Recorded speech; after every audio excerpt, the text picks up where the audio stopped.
When I was 16, my grandmother died of cancer. For the last 3 days before her death, I would come home from school and go straight into my room to play video games. Instead of saying a proper goodbye, I spent my time playing Metal Gear Solid 2, just trying to desperately forget the reality of my situation. And I vividly remember the reminders of my grandmother that haunted me in the years following. One specific time, I was at a friend's house and saw her little sister's sippy cup. During my grandmother's final days, she was forced to use sippy cups to drink. Just seeing that cup took away my appetite and made me cry on the spot. When asked what was wrong, I couldn't articulate it. Instead, I went home to be alone. The guilt I felt over never saying goodbye to my grandmother haunted me well into my 20s and even early 30s. Guilt is a feeling that doesn't resolve easily, especially if you try to ignore it. I first played Omori back in 2020, around the time it originally came out. I knew it was going to be a sad game based on the description and tags, but I wasn't expecting such a realistic portrayal of how one can run away from their trauma and attempt to forget it at even the cost of their own sense of self. I am a person who has experienced extreme trauma, so I'm drawn to games that showcase overcoming it. And I think that's all I thought Omori was going to be, a game about unresolved trauma that gets resolved. I wasn't completely wrong, but Omori is so much more. It's a game about being confronted with your trauma and still trying to run from it. It's about a kid who did something horrific and spends most of the time trying to forget that event. It's about the reality of traumatic events and what they do to a person. It's about being haunted by something that you did. Omori is about guilt. On the surface, Omori looks like a fun, retro-inspired game. The gameplay is very JRPG, the color scheme is bright and cheerful, and the game goes out of its way to get you to care about the characters. It's a certified banger from the perspective of a person who grew up playing old-school JRPGs. But underneath the hood of this brightly colored dream world hides a horrible secret, one the player will slowly uncover as they play through the game's various dungeons. The game asks many questions, such as, what happens when you remember the horrible thing you did? What happens when the guilt becomes too much? What do you do when reminded of your trauma when you're not ready to face it? I found myself frequently thinking of that sippy cup while playing this game. I didn't realize it, but the themes of guilt were getting under my skin during gameplay. Guilt and regret are emotions that often go hand in hand. They are negative and feel horrible. Nobody enjoys feeling guilty and or regretting something. Omori shows us what happens when a guilt-ridden mind splits, so to speak, under the pressure of a reality far too sinister to accept. Before I continue, it's important to note that Sunny seems to suffer from a dissociative disorder. Not exactly DID, but something similar to it and on the spectrum.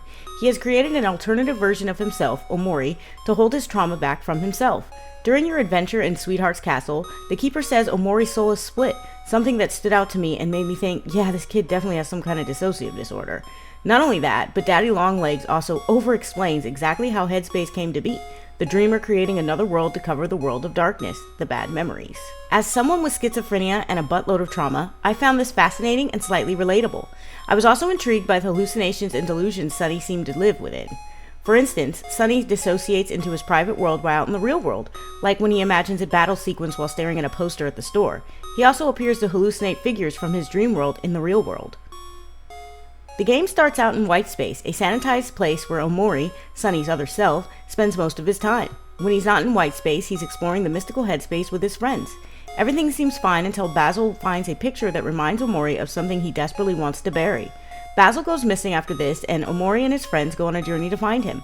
This is the main quest in Headspace. Throughout the adventure, the group finds themselves sidetracked by many obstacles and interesting locations. Eventually, the crew forgets Basil altogether.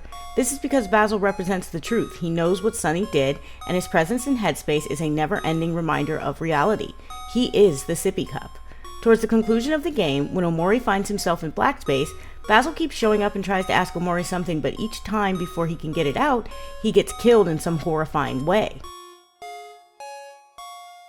During the sequences in the real world, you quickly find out that things aren't as cheery. Mari is dead, Aubrey is a bully, Basil is teetering on the edge of sanity, and Sunny himself is a shut-in. Funny thing is, you can choose not to venture out into the waking world by ignoring the doorbell and play completely in Headspace. I found this interesting because it's something I've done before, ignore the real world in favor of being alone and lost in my fantasies. What you find in Headspace is an ideal world where everything is fine, and then there's the real world where things are not so fine.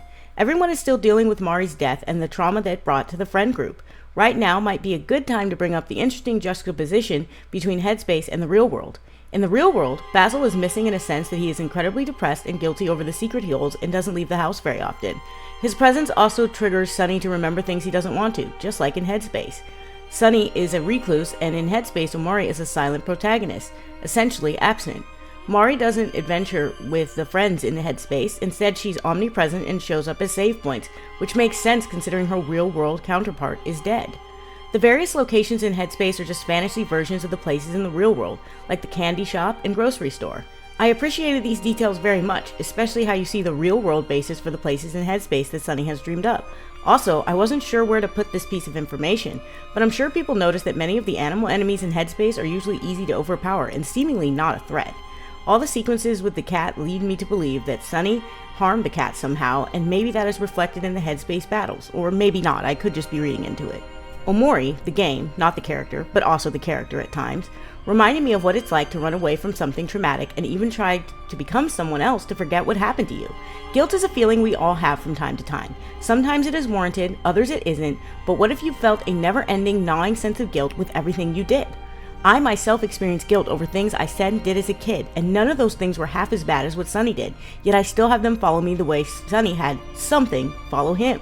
I can relate to being kept up by nightmares and having fears turn catastrophic due to past trauma. I can relate to calming methods Sunny used when facing off against his various fears. I can relate to creating another world to escape to when the real world becomes too much. White space works as a seal over the dark world beneath. Black space, where all the negative memories Sunny desperately wants to escape are. Omori works as a sort of gatekeeper, erasing anything and anyone, like Basil, from the headspace world if they become a reminder to Sunny of the past. In my life, I've done the same thing, tried to forget the bad memories and even paint over them with good memories. I've removed people and things from my life that served as reminders of the trauma. But no matter how far I ran, no matter how much I tried to seal them away, the memories ended up seeping through until they began to flood. You simply cannot escape trauma forever. I was reminded of Silent Hill 2 multiple times during my playthrough of Omori. Though the games are quite different in aesthetics and tone, they are very similar to me. Silent Hill 2 is about facing past trauma and remembering the awful thing you did. Much like Sunny, James has rewritten history and ran away from the truth. When the truth is finally revealed in both games, the player is shocked and dismayed and probably begins to rethink how they feel about the character they've been playing for the past however many hours. Black space is basically the same as the other world in Silent Hill, a place where trauma stalks you. Once you enter it, it becomes quite clear how disturbed Sunny truly is by his secret. Basil is essentially a Silent Hill monster in this space, as he is a direct reference to the event Omori so desperately wants to cover up. Every time Basil appears and tries to ask Omori a question, he's killed or silenced. Remember when I said shit will seep in? I've personally experienced this. My fantasies are not safe from the memories and darkness, just like Sunny's aren't. And take it from me, running away from your trauma rather than dealing with it is the wrong move. It'll turn you into someone you don't recognize at times. It'll make you have nightmares and dissociative episodes. It'll turn your world upside down. It'll seemingly transport you to Black Space or Silent Hill's other world. But before I get caught up in a rant about how Silent Hill 2 is the best horror game ever made, it is, let's get back to Omori and what makes it such a fucked up and beautiful experience. At its core, Omori is about remembering and coming to terms with what you've done, and it illustrates this perfectly through symbolism and gameplay. As I mentioned earlier, Omori essentially is a gatekeeper meant to keep all the bad away from Sunny's fragile psyche. As you slowly begin to unfold Sunny's secret, you become more and more uncomfortable, sort of like the way someone who begins to remember their trauma feels. When the truth finally drops, and it does take a while to get there because the last sequence of this game is a bit of a slog, the player is shocked and dismayed. There are a few endings to Omori, but the one I got was when Sunny chooses to tell his friends the truth about Mari and what happened to her. A friend of mine spent many hours playing this game, and I'm pretty sure she got all the endings that were possible. Shout out to Jenny, who became obsessed with this game after I showed it to her. And from what she's told me, I got the best possible ending, the one where Sunny chooses to remember and deal with what he's done. As someone who survived multiple traumatic events in her life, I can tell you there is no better feeling than finally dealing with the trauma and moving on. But one thing I never bothered confronting was the guilt I felt over never saying goodbye to my grandmother. It's something I knew I couldn't change, so I spent my life pushing it away and trying not to think about it.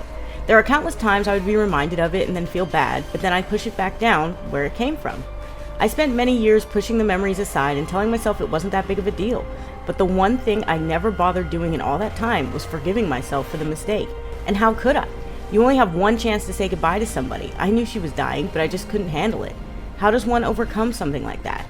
In my mind, it wasn't half as bad as the other things I'd been through, so I needed to just leave it alone and get over it. After playing through Omori, I finally found the strength to sit with my feelings on the matter. And guess what happened? The guilt and nightmares about my grandmother stopped, and the constant need to push the memories of my grandmother aside also stopped. Now I can think of her without thoughts of guilt and shame. When I dream about her, it's not her admonishing me for something, but rather being a loving, caring grandparent. I forgave myself, and I have Omori to thank for it.